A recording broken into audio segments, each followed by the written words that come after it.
Hello everyone, welcome to Chemshala. आज की class में हम क्लास 12th का ऑर्गेनिक का last chapter that is amines ये स्टार्ट करेंगे। तो सबसे पहले इंट्रोडक्शन देख लेते हैं। So what are amines? Amines are the organic compounds obtained by replacing one or more hydrogen atom of ammonia by alkyl or aryl groups। मतलब ऐसे ऑर्गेनिक कंपाउंड्स जिन्हें हम अमोनिया से ऑब्टेन करते हैं बाय रिप्लेसिंग वन और more hydrogen bye either alkyl group और aryl group. तो यहाँ हम देख सकते हैं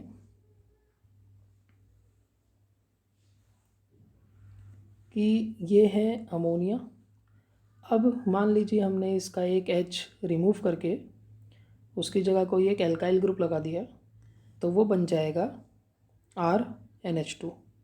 तो जब हम एक ही H रिप्लेस करते हैं तो उससे बनने वाले अमाइन को हम कहते हैं प्राइमरी अमाइन। फॉर एग्ज़ाम्पल अगर हम देखें तो हम R की जगह कुछ भी रख सकते हैं। मिथाइल ग्रुप अगर हम रख लेते हैं तो CH3 और NH2।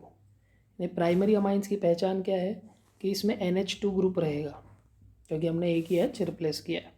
हम यहाँ पे बेंजीन रिंग भी ले सकते हैं, एरोमेटिक भी हो सकता है और एलिफेटिक भी हो सकता है। उसी तरह से अगर हम अमोनिया के दो H रिप्लेस करें जैसे यहाँ किया है तो उससे बनने वाले अमाइन को हम कहेंगे सेकेंडरी अमाइन। अब इसमें हम जैसे यहाँ पे हमने एक मिथाइल लगाया, सेकेंडरी में हम ऐसे दो मिथाइल या इथाइल कोई भी एल्काइल या एराइल ग्रुप लगा सकते हैं। अब इनकी पहचान क्या है कि इसमें सिर्फ NH रहेगा, ठीक है, क्योंकि यहाँ पर हमने दो H रिप्लेस कर दिए।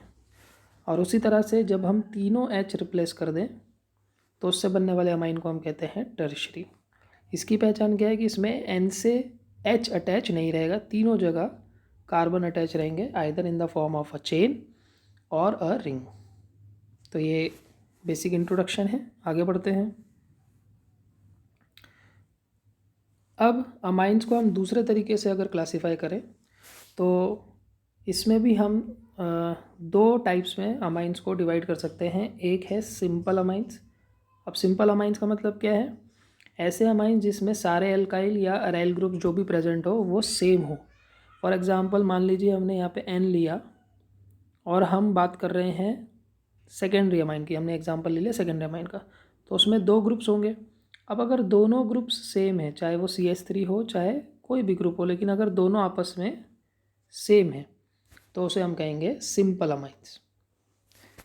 अब अगर मान लीजिए एल्काइल और अराइल ग्रुप्स जो है वो सेम ना हो, डिफरेंट हो, जैसे अब हम यहाँ पे क्या करते हैं NH, एक जगह हम मिथाइल ले लेते हैं CH3 और दूसरी जगह कोई दूसरा हम ग्रुप ले लेते हैं। फॉर एग्जांपल हमने ले लिया C2H5। तो अब क्योंकि यहाँ पर एल्काइल ग्रुप्स डिफरेंट है तो इसे हम कहेंगे मिक्स्ड अमाइंस। ये है सेकेंड टाइप, मिक्स्ड अमाइंस। तो ये इंट्रोडक्शन में ये पार्ट था। अब हम आते हैं इसके नेक्स्ट पॉइंट पे जो इंपॉर्टेंट है हमारे exam point of view, that is methods of preparation. तो पहली मेथड है रिडक्शन ऑफ नाइट्रो कंपाउंड्स। तो नाइट्रो कंपाउंड्स क्या होते हैं? जिसमें NO2 ग्रुप प्रेजेंट होगा। जब हम इनको रिड्यूस करते हैं तो वो डायरेक्टली कन्वर्ट हो जाता है NH2 और NH2 क्या होता है? प्राइमरी अमाइन, यानी इस मेथड से हमें प्राइमरी अमाइन ही मिलेगा। अब यहाँ पर हम रिएजेंट्स कौन से यूज़ कर सकते हैं? या तो हम hydrogen gas in presence of palladium taken with ethanol, ये एक रिड्यूसिंग एजेंट है, या फिर हम SN+HCl यूज़ कर सकते हैं, या फिर Fe+HCl। ये तीन ऑप्शन हमारे पास हैं। इनमें से अगर हम कोई भी रिएजेंट यूज़ करते हैं तो नाइट्रो ग्रुप रिड्यूस होकर कन्वर्ट हो जाएगा NH2 ग्रुप में। तो अब यहाँ पर हम इसके लिए एलिफेटिक के लिए भी यूज़ कर सकते हैं, एरोमेटिक के लिए भी कर सकते हैं। जैसे अगर हम एग्जांपल लें कि CH3 CH2 NO2, ये हमारे पास है नाइट्रो इथेन। अब अगर हम यहाँ पे रिड्यूस करें, जो रिएजेंट हमने लिया है, फॉर एग्जांपल हमने Fe+HCl ले लिया, तो ये नाइट्रो ग्रुप कन्वर्ट हो जाएगा NH2 में और हमें मिलेगा CH3 CH2 और NO2 की जगह क्या हो जाएगा NH2, यानी हमें मिलेगा इथेन अमाइन। ऐसे ही हम एरोमेटिक के लिए भी कर सकते हैं। फॉर एग्जांपल अगर हमारे पास नाइट्रो बेंजीन है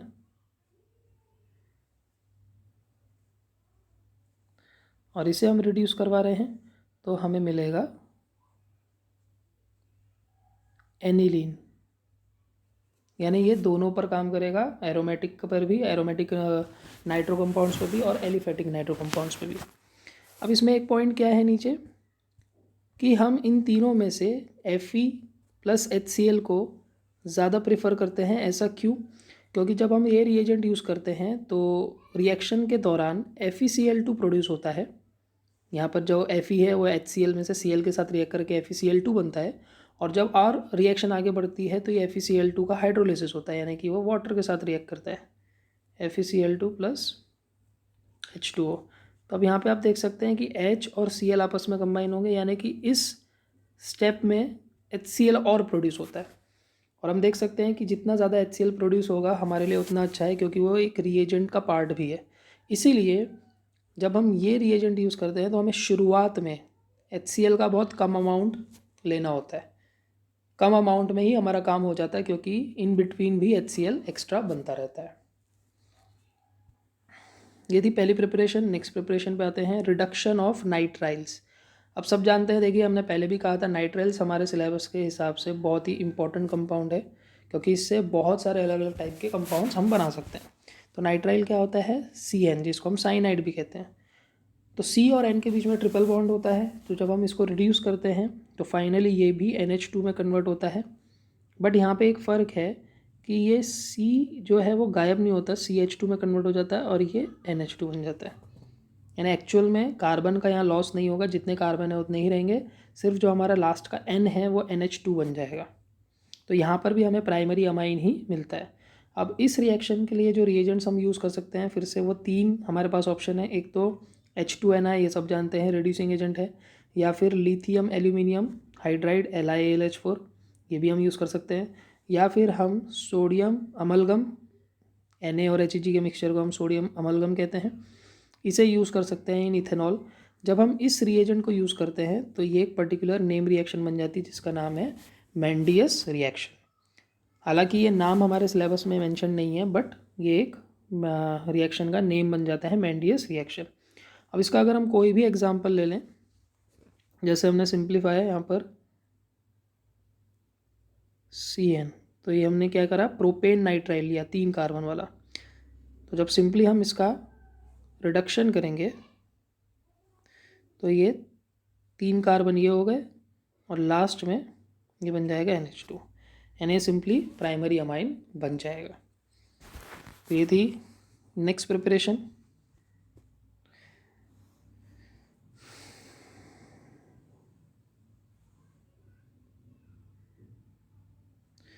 थर्ड प्रिपरेशन है रिडक्शन ऑफ अमाइड्स। अब जैसे हमने नाइट्राइल को रिड्यूस करके अमाइन बनाया, वैसे ही हम अमाइड को भी रिड्यूस अगर करेंगे तो इसमें भी हमें प्राइमरी अमाइन मिलता है। अब अमाइड क्या होता है? CONH2। तो जब हम रिडक्शन करते हैं तो ये NH2 तो एज इट इज़ रहेगा, बट ये जो C डबल बॉन्ड O है ये रिड्यूस होके बन जाता है CH2। तो पहले वो अमाइड था, अब वो कन्वर्ट हो जाता है प्राइमरी अमाइन में। यहाँ जो हम रिएजेंट यूज़ करते हैं वो होता है फर्स्ट स्टेप में LiAlH4 फॉलोड बाय हाइड्रोलिसिस। ये दो अलग अलग रिएजेंट नहीं है, ये 2 स्टेप्स हैं, मतलब आपको LiAlH4 के साथ वाटर भी यूज़ करना है, ये दोनों मिलाकर एक सिंगल रिएजेंट है। तो इसका भी अगर हम कोई भी एग्जांपल है, जैसे हमने बेंजीन पर CONH2 लिया तो इसको हम कहते हैं बेंजामाइड, और इसके लिए हमने ये वाला रिएजेंट यहाँ यूज़ कर दिया। तो जो CO ग्रुप है वो बन जाएगा CH2, और जो NH2 था वो एज इट इज़ रहेगा, यानी कि ये बन जाएगा बेंजाइल अमाइन। ठीक है, तो बहुत सिंपल है ये, बस आपको रिएजेंट याद रखने हैं। नेक्स्ट है अमोनोलिसिस ऑफ एल्काइल हैलाइड्स। इसमें क्या होता है कि हम हेलो एल्केन लेते हैं और हेलो एल्केन की रिएक्शन हम करवाते हैं अमोनिया के साथ, इथेनॉलिक अमोनिया के साथ। तो क्या होता है कि जो हेलो एल्केन है उसमें जो हेलोजन है वो हटकर उसकी जगह NH2 ग्रुप लग जाता है और हमें मिल जाता है अमाइन, और जो HX है वो एक साइड प्रोडक्ट बन के निकल जाता है। अब यहाँ पे बताने वाली बात यह है कि जो पहला स्टेप है, जैसे फॉर एग्जांपल हमने कोई भी एल्काइल हैलाइड ले लिया एक्स प्लस NH2H, ये हमने जानबूझकर अमोनिया को इस तरह से लिखा है समझने के लिए। तो ये जो H और X है ये आपस में चले जाएंगे as a side product, remove हो जाएंगे, और बचा R और NH2, ये आपस में जुड़ के प्राइमरी अमाइन बना लेंगे। ठीक, लेकिन अगर हमारे रिएक्शन मिक्सचर में जो एल्काइल हैलाइड है, जो हमने हेलो एल्केन लिया है, अगर उसका अमाउंट ज़्यादा हुआ तो रिएक्शन यहाँ स्टॉप नहीं होगी, रिएक्शन आगे बढ़ेगी। ये देखिए यहाँ पर आप देख सकते हैं जो प्राइमरी अमाइन है वो एक और मॉलिक्यूल ऑफ हेलो एल्केन के साथ रिएक्ट करेगा, दोबारा वही रिएक्शन होगी और हमें प्राइमरी अमाइन से मिलेगा सेकेंडरी अमाइन। फिर से क्योंकि N के साथ H लगा हुआ है, अगर यहाँ पर दोबारा से और एक्स्ट्रा हेलो एल्केन के मॉलिक्यूल्स हमारे पास हुए तो वो फिर से रिएक्ट करेगा हेलो एल्केन के मॉलिक्यूल के साथ और सेकेंडरी अमाइन बन जाएगा टर्शरी अमाइन। फाइनली अब क्योंकि नाइट्रोजन पे यहाँ पे एक लोन पेयर है, H तो नहीं है बट लोन पेयर है, तो अगर एक और हेलो एल्केन यहाँ पे प्रेजेंट हुआ तो हेलो एल्केन का जो R पॉजिटिव है ये इस लोन पेयर पे अट्रैक्ट होगा और यहाँ पे बढ़ जाएगा R4N, क्योंकि N ने अपना लोन पेयर यूज़ किया, इस पर पॉजिटिव आएगा और उस पॉजिटिव चार्ज से ये जो हेलाइड आयन है नेगेटिव, ये अट्रैक्ट होकर आयोनिक बॉन्ड बनाएगा। अब क्योंकि यहाँ पे आयोनिक बॉन्ड है, ये एक तरह का सॉल्ट है जिसको हम कहते हैं क्वाटर्नरी अमोनियम सॉल्ट। तो अगर हमने इस रिएक्शन के लिए हेलो एल्केन एक्सेस में लिया तो हमारी रिएक्शन क्वाटर्नरी अमोनियम सॉल्ट पे जाके रुकेगी, और अगर हम हेलो एल्केन का कम अमाउंट लेते हैं तो उसके अकॉर्डिंगली रिएक्शन शुरुआत में जो प्राइमरी अमाइन है या सेकेंडरी अमाइन है वहाँ पर रुक सकती है। तो इसी वजह से क्या होता है कि इस रिएक्शन का एक डिसएडवांटेज या लिमिटेशन भी हम कह सकते हैं कि यहाँ पर हमें हमेशा प्राइमरी, सेकेंडरी और टर्शरी और along with quaternary ammonium salt का मिक्सचर मिलता है। तो ऐसे में अगर हम किसी एक टाइप का अमाइन बनाना चाहते हैं तो वो काफ़ी डिफ़िकल्ट हो जाता है। एक और पॉइंट है, it is an example of nucleophilic substitution. तो ये मैंने आपको बताया ही है कि यहाँ पर क्या होता है कि जो हमारा हेलो एल्केन है उसके रिप्लेस होने से, यहाँ पर अगर हम अमोनिया को इस तरह से दिखाएं तो ये जो NH2 है ये अटैक करता है R पे और हेलाइड आयन निकल जाता है, यानी कि ये जो हेलाइड आयन है ये नेगेटिव है, ये निकल रहा है और उसकी जगह एक NH2 जो एक न्यूक्लियोफाइल है वो अटैक कर रहा है, इसलिए एक न्यूक्लियोफिलिक सब्स्टिट्यूशन रिएक्शन का एग्जाम्पल होता है। लास्ट पॉइंट है order of reactivity of halide. अगर अलग अलग हेलोजन वाले हेलो एल्केन ले तो उनकी जो रिएक्टिविटी का ऑर्डर होगा, सबसे जल्दी और सबसे आसानी से रिएक्ट करेगा आयोडो एल्केन, फिर ब्रोमो एल्केन, फिर क्लोरो एल्केन और फ्लोरो एल्केन्स की रिएक्टिविटी सबसे कम होगी।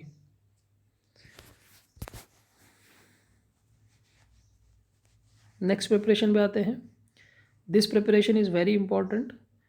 ये एक नेम रिएक्शन है इसलिए अपने आप में काफ़ी इंपॉर्टेंट है, गैब्रियल थैलीमाइड सिंथेसिस। अब इसका आउटलाइन ये है कि हम यहाँ पर थैलीमाइड नाम के कंपाउंड से स्टार्ट करते हैं हमेशा, उसकी रिएक्शन हम इथेनॉलिक KOH के साथ करवाते हैं। तो उससे हमें क्या मिलता है, फर्स्ट स्टेप में पोटेशियम थैलीमाइड। तो जैसे अब अगर हम थैलीमाइड की बात करें तो थैलीमाइड क्या होता है वो हम देख लेते हैं।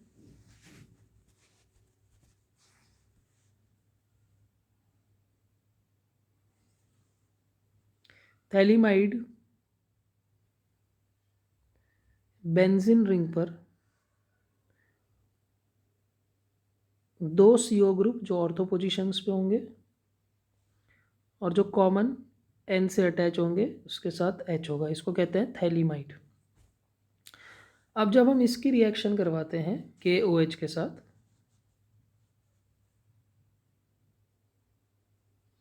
तो यहाँ सिंपली ये जो OH है और यहाँ पे जो H है ये वाटर बन के सेपरेट हो जाएगा और N के साथ अब ये K पॉजिटिव अटैच हो जाएगा, यानी कि अब अगर हम इंटरमीडिएट देखें तो उसमें C double bond O, C double bond O और यहाँ पर N के साथ K, क्योंकि आयोनिक बॉन्ड बनाएगा इसलिए हम इस तरह से इसको दिखाते हैं, तो ये सॉल्ट बन जाता है, potassium salt of phthalimide. Next step बहुत इंपॉर्टेंट है, जो भी अमाइन हमें प्रिपेयर करना है उस अमाइन के अंदर जो एल्काइल ग्रुप होगा वो एल्काइल ग्रुप वाला हेलो एल्केन हम यहाँ पे लेते हैं। फॉर एग्जांपल हमें CH3NH2 बनाना है लास्ट में, हमें जो लास्ट प्रोडक्ट चाहिए मान लीजिए वो CH3NH2 बनाना है, तो हम CH3X लेंगे। ठीक है, तो ये स्टेप बहुत इंपॉर्टेंट है। तो इसमें क्या होता है कि हमारा जो K है ये हेलोजन के साथ चला जाएगा और जो एल्काइल ग्रुप है वो N के साथ कोवेलेंट बॉन्ड बना लेगा, यानी कि इसमें हमें मिलता है एल्काइल थैलीमाइड, क्योंकि थैलीमाइड के साथ एक एल्काइल ग्रुप लग रहा है।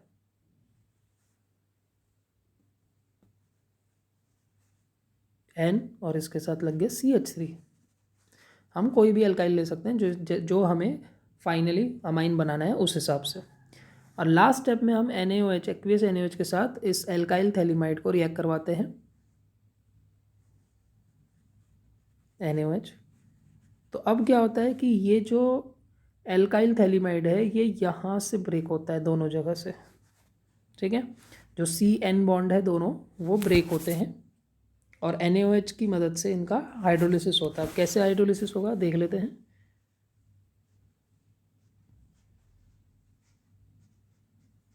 हमारे पास क्या बचा, C⋅O, C⋅O, और क्योंकि CN बॉन्ड टूटा है इसलिए C पर हमेशा पॉजिटिव चार्ज आएगा दोनों पर। और NaOH की अगर हम बात करें तो यहाँ पर NaOH इस तरह से ब्रेक होता है कि ये OH बॉन्ड ब्रेक होगा और NaO नेगेटिव बनेगा, H पॉजिटिव बनेगा। ठीक है, तो ये जो ONa नेगेटिव पार्ट है ये जुड़ जाता है C पॉजिटिव के साथ। ठीक है, वैसे यहाँ पे भी ONa, तो ये एक साइड प्रोडक्ट बन गया। प्लस अब क्या बचा था हमारे इधर, N और CH3, तो CH3N। अब N की कितनी वैलेंसी फ्री हो गई, 2 वैलेंसी, क्योंकि 2 बॉन्ड ब्रेक हुए, तो उन दोनों वैलेंसी पे 2 H आके लग जाते हैं, तो ये बन गया हमारा प्राइमरी अमाइन। ठीक है, इस तरह से ये प्राइमरी अमाइन बनता है। तो यहाँ पर हमें NaOH के 2 मॉलिक्यूल्स यहाँ पे यूज़ होते हैं। तो आप देख सकते हैं 2 मॉलिक्यूल्स में दोनों ONa यहाँ लग गए और जो 2 H हैं वो N के साथ लग के NH2 बन गया। यानी कि इस रिएक्शन से हम सिर्फ प्राइमरी अमाइन ही बना सकते हैं। ठीक है, इसकी ये लिमिटेशन भी देख लेते हैं। Only primary amines can be obtained, ये हमने देख ही लिया क्योंकि लास्ट में NH2 ही मिलेगा। और जो दूसरा लिमिटेशन है कि aromatic primary amine, primary amine तो मिलेगा ही लेकिन उसमें भी हम एरोमेटिक प्राइमरी अमाइन नहीं बना सकते, सिर्फ एलिफेटिक बना सकते हैं। अब इसका रीज़न क्या है, अगर मुझे एरोमेटिक प्राइमरी अमाइन बनाना होगा तो मुझे सेकेंड स्टेप में जो हमने कहा था उसमें मुझे एरोमेटिक हैलाइड चाहिए होगा। इस तरह से अगर हम एरोमेटिक हैलाइड लेंगे तभी हमें लास्ट में एरोमेटिक ग्रुप मिलेगा, लेकिन हम सब जानते हैं कि जो एरोमेटिक हैलाइड्स होते हैं उनका और कार्बन और हेलोजन बॉन्ड इतना स्ट्रांग होता है कि वो नॉर्मल कंडीशंस में ब्रेक नहीं होता और न्यूक्लियोफिलिक सब्स्टिट्यूशन नहीं दिखाता। इसीलिए जो फर्स्ट स्टेप में थैलीमाइड का एनायन बनेगा उसके साथ हमारा एरोमेटिक हैलाइड, यानी कि जिसको हम एराइल हैलाइड भी कहते हैं, वो रिएक्ट नहीं कर पाता। तो इसी का कारण है कि हम इसमें एरोमेटिक प्राइमरी अमाइन भी नहीं बना सकते। तो ये भी बहुत इंपॉर्टेंट पॉइंट है, ये गिव रीज़न के फॉर्म में कई बार आ जाता है, तो अच्छे से लर्न रखेंगे। इसका पूरा रीज़न जो है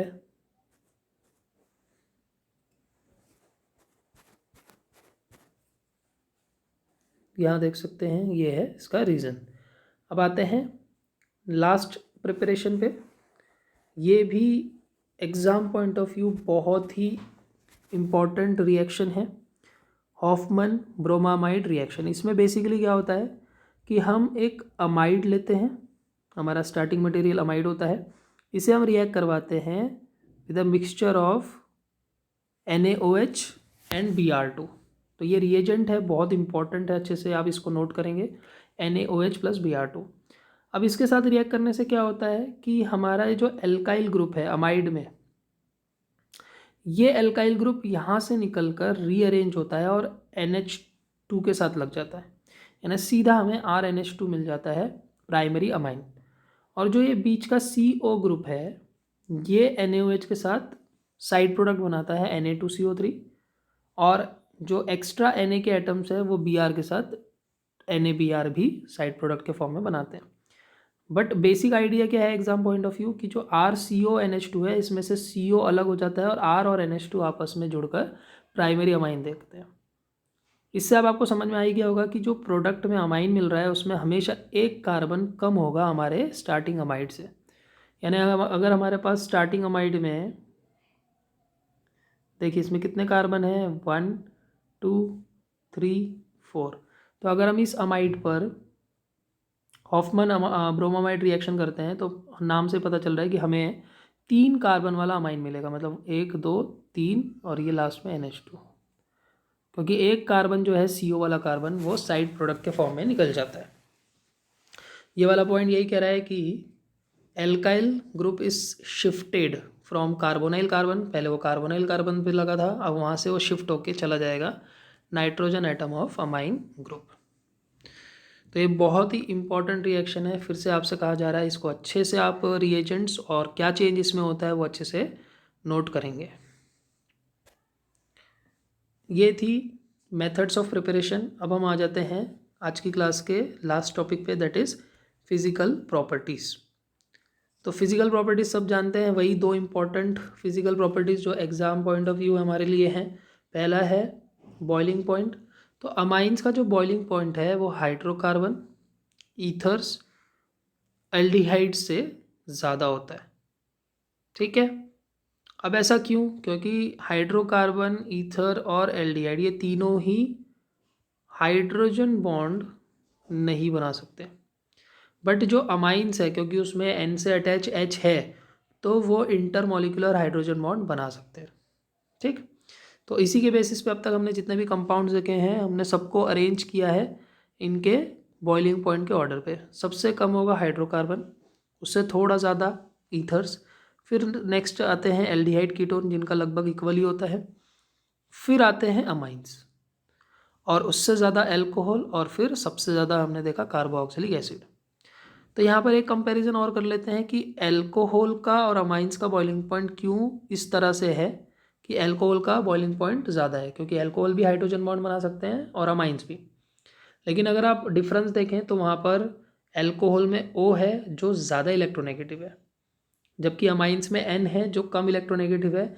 इसीलिए एल्कोहल के अंदर जो OH बॉन्ड की पोलैरिटी है वो और ज़्यादा रहेगी, डायपोल मोमेंट ज़्यादा रहेगा, जिसकी वजह से एल्कोहल में जो इंटरमॉलिक्यूलर हाइड्रोजन बॉन्ड है वो थोड़े स्ट्रॉन्गर होंगे एज़ कम्पेयर टू अमाइंस।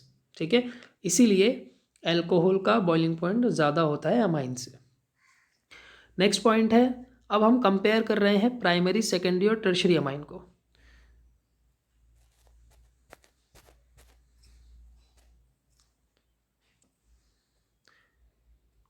तब इसमें हम क्या देखेंगे?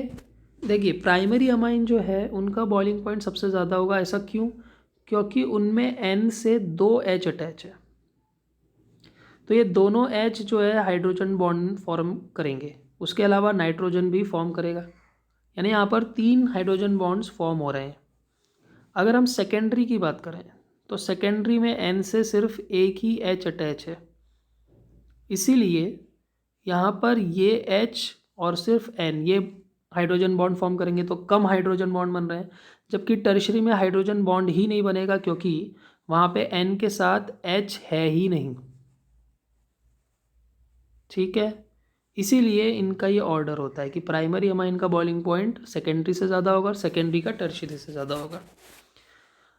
ये था बॉइलिंग पॉइंट के बारे में। अब आते हैं नेक्स्ट प्रॉपर्टी, सॉल्युबिलिटी पर। तो अब सॉल्युबिलिटी में पहला पॉइंट है कि amines are soluble in water, क्योंकि ये वाटर के साथ भी हाइड्रोजन बॉन्ड बनाएंगे।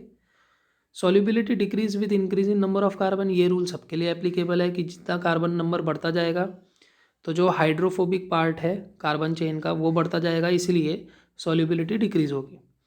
और लास्ट पॉइंट है amines are less soluble in water than alcohol. अब यहाँ पर एल्कोहल और अमाइंस की सॉल्युबिलिटी का हमने कंपैरिजन किया है, तो एल्कोहल्स की सॉल्युबिलिटी ज़्यादा होगी। इसका भी रीज़न वही है क्योंकि एल्कोहल में O है जो ज़्यादा इलेक्ट्रोनेगेटिव है, इसीलिए वाटर के साथ एल्कोहल ज़्यादा स्ट्रॉन्गर हाइड्रोजन बॉन्ड बनाते हैं एज़ कम्पेयर टू अमाइंस, इसीलिए उनकी सॉल्युबिलिटी अमाइन से थोड़ी ज़्यादा होती है। तो आज की क्लास में इतना ही। आई होप आपको ये तीनों ही टॉपिक समझ में आए होंगे। सबसे पहला इंट्रोडक्टरी पार्ट हमने देखा, फिर मेथड्स ऑफ प्रिपरेशन जो बहुत इंपॉर्टेंट है, और लास्ट है फिजिकल प्रॉपर्टीज़। तो नेक्स्ट क्लास में फिर से मिलेंगे आगे के टॉपिक्स के साथ। तब तक पढ़ते रहिए। Be safe. Thank you.